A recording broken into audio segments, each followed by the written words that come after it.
Hello friends, good afternoon.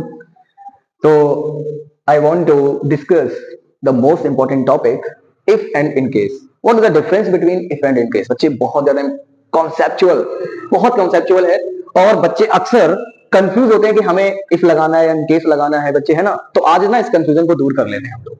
चलिए इस confusion को आज दूर कर लेते हैं। तो बच्चे इफ और इन केस में क्या डिफरेंस है आप सुनिए। ये जो इफ वर्ड लिखा है आपके सामने ये एक सबऑर्डिनेटिंग कंजंक्शन है। कौन सा कंजंक्शन है? Subordinate conjunction. ये बात तो समझते ही सभी लोग, इसमें तो कोई डाउट नहीं है किसी को। ठीक है, ये सबऑर्डिनेट कंजंक्शन है। अगर बोले तो conjunction of subordinate conjunction of condition condition का। इन केस जो है बच्चे ये भी एक सबऑर्डिनेट कंजंक्शन है। ठीक है, अगर हम इन केस की बात करें तो ये भी क्या एक, तो आप कहोगे ये भी एक सबऑर्डिनेट कंजंक्शन है। तो जब दोनों ही सबऑर्डिनेट कंजंक्शन है फिर डिफरेंस, फिर कैसे पता करोगे क्या लगाना है क्या नहीं लगाना है? हो गई ना कंफ्यूजन वाली बात। चलिए तो आज ही इस कंफ्यूजन को दूर कर लेते हैं बच्चे। तो बच्चे जो इफ होता है ना हमारा इफ, जरा इस पर गौर फरमाइए। जो इफ होता है ये सबऑर्डिनेट कंजंक्शन होता है और इसका यूज हम तब करते हैं जब हम रिस्पॉन्स की बात करें। किसकी बात करें? रिस्पॉन्स की बात करें। ठीक है, अब ये रिस्पॉन्स क्या है उसको समझ लो। रिस्पॉन्स का मतलब बच्चे ये होता है कि ठीक है, अगर हम जैसे कि कोई इवेंट है, ठीक है, कोई भी अगर घटना है मान लो घटित होती है, उसके बाद अगर हम रिस्पॉन्स करेंगे तो हमेशा हम इसका यूज करेंगे। उसके बाद अगर हम रिस्पॉन्स करेंगे, है ना। तो अच्छा एग्जांपल अगर हम देखें इसका तो क्या होगा, जैसे मैं एक एग्जांपल ले रहा हूं आपके सामने। मैंने कहा कि you should you should take you should take rest if you if you if you are feeling fatigue. Okay, देखो बच्चे इसमें देखिए you should take rest if you are feeling fatigue. अगर आपको थकान हो रही है तो आपको आराम करना चाहिए। अच्छा बच्चे ये बताओ इसमें रिस्पॉन्स नहीं है क्या कि हमें थकान होगी ना उसके बाद ही तो हम रेस्ट करते हैं? बच्चे थकने के बाद की बात है रिस्पॉन्स। तो रिस्पॉन्स आ रहा है ना हमारा, बात की बात है ना कि घटना घटे तो इसके बाद ही हम रिस्पॉन्स कर रहे हैं। रिस्पॉन्स करने का मतलब क्या है? हम रेस्ट कर रहे हैं ना बच्चे, यही तो रिस्पॉन्स है ना। तो इसके लिए मैंने क्या लगा दिया? इफ लगा दिया। बहुत अच्छी बात है। आगे इसके बाद में अब हम थोड़ा इनकेस के बारे में समझते हैं। इनकेस क्या होता है वो भी समझो। इनकेस क्या होता है? ये इनकेस जरा इस पर भी आ जाते हैं। जो इनकेस है बच्चे ये किसको दिखाता है? इनकेस ये दिखाता है आपको प्रिपरेशन को। किसको दिखाता है? प्रिपरेशन। आप कुछ बच्चे समझ रहे होंगे प्रिपरेशन क्या है। प्रिपरेशन का मतलब होता है पहले से तैयार। बच्चे इनकेस का यूज हम वहां करते हैं जब कोई घटना घटित होती है, उससे पहले कोई घटना घटित हो उससे पहले हम क्या हो? प्रिपेयर हो, उससे पहले हमें तैयार हो जाए। ठीक है, अगर हम प्रिपरेशन की बात करते हैं तो हम वहां पर क्या यूज करेंगे? इनकेस का यूज करेंगे। अब इनकेस का यूज करेंगे तो जरा एग्जांपल देखिए। अगर मैं एग्जांपल ले रहा हूं आपके सामने, ठीक है, देखिए पहला एग्जांपल ये है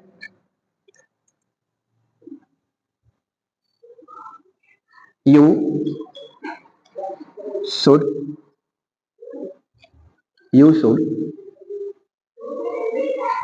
take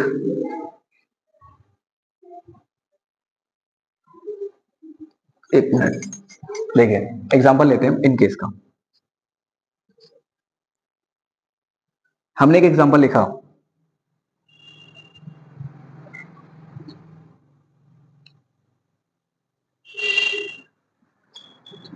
you should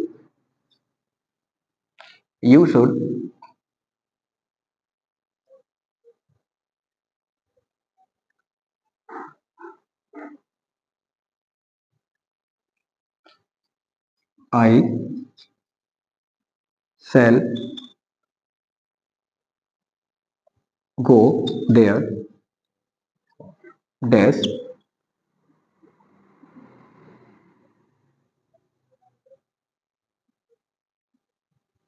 if they meet me। बच्चे यहां देखिए क्या लिखा हुआ है, इसका मतलब आई शेल गो देयर। ठीक है, अब यहां पर देखिए यहां पर क्या आएगा कि मैं वहां जाऊंगा अगर वो मुझसे मिलेंगे। अगर वो मुझसे मिलेंगे तो बच्चे यहां पर देखो दो कंडीशन क्या हो गई कि अगर वो मुझसे मिलेंगे तो मैं वहां जाऊंगा। तो एक तो बाद रिस्पॉन्स क्या हो गया कि अगर वो मुझसे मिलेंगे तो मैं वहां जाऊंगा। तो इसका मतलब क्या है कि घटना घटित हुई ना उनसे मिलने की, उसके बाद का रिस्पॉन्स क्या है कि मैं वहां जाऊंगा जब वो मुझसे मिलेंगे। यानी अगर वो मुझसे मिल लेंगे ना उसके बाद मैं वहां जाऊंगा। तो एक तो यहां पर ये हो गया रिस्पॉन्स। तो एक तो यहाँ पर क्या आ गया, इफ आ गया। दूसरा क्या है, अगर वो मुझसे मिलेंगे तो मैं वहां जाऊंगा। तो यहाँ पर एक कंडीशन में बच्चे हम इनकेस भी यूज कर सकते हैं। अब आप कहोगे इनकेस यूज क्यों किया आपने, तो इनकेस ऐसे यूज किया कि बाई चांस अगर वो मुझसे ना मिले, ठीक है, अगर बाई चांस वो मुझसे ना मिले, ठीक है, तो यहाँ पर ये बोला गया कि मैं वहां जाऊंगा in case they meet me. अगर वो मुझसे मिले तो मैं वहां जाऊंगा, हो सकता है वो मुझसे ना मिले, ठीक है। तो यहाँ पर दोनों ही कंडीशन बच्चे बन सकती हैं इन केस की, ठीक है। इन यहाँ पर इफ भी आ जाएगा और इन केस भी आ जाएगा। यहाँ पर दोनों ही सिचुएशन हो सकती है, दोनों ही कंडीशन में हम इफ और इन केस लगा सकते हैं। अब कोई एक एग्जांपल लेते हैं हम जिसमें हम इन केस का ही यूज करें, वो देखें और कैसे यूज करेंगे। देखिए सेकेंड एग्जांपल, हमें लिखा take an umbrella, take an umbrella, ठीक है, डैश इट रेन्स।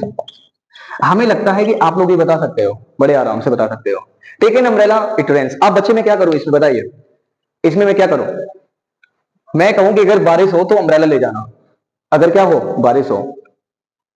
तो हमें क्या करना है इसमें, पहले से ही क्या करनी है, प्रिपेयर करना है ना। बारिश होने से पहले हमने ये बोला कि अगर वर्षा हो तो आपको क्या लेना है, अम्ब्रेला ले जाओ। तो बारिश हुई नहीं है बच्चे, उससे पहले हम तैयार है ना, उसके लिए हम तैयार है, पहले से प्रिपरेशन कर रखी है हमने। तो अब हम यहाँ पर क्या यूज करेंगे, इन केस का यूज करेंगे, ठीक है। अब यहाँ पर इफ क्यों नहीं लगाया हमने, तो आप सोचोगे यहाँ पर इफ ने इसलिए नहीं लगाया क्योंकि यहाँ पर रिस्पॉन्स की बात हो गई। अगर हम यहाँ पर इफ लगा देंगे अगर वर्षा होगी तो एक अम्ब्रेला ले जाना, तो क्या मतलब बारिश होने के बाद लगाएंगे, मतलब है जब बारिश हो जाएगी तब लगाएंगे, हम उससे पहले ही छाता लेकर चलेंगे ना, क्योंकि अगर बारिश हो उससे पहले हमें क्या लेना है, अम्ब्रेला लेना है। तो यहाँ पर हमें इनकेस का यूज करना पड़ेगा। ये हो गया आपका इनकेस, ठीक है, क्लियर। चलिए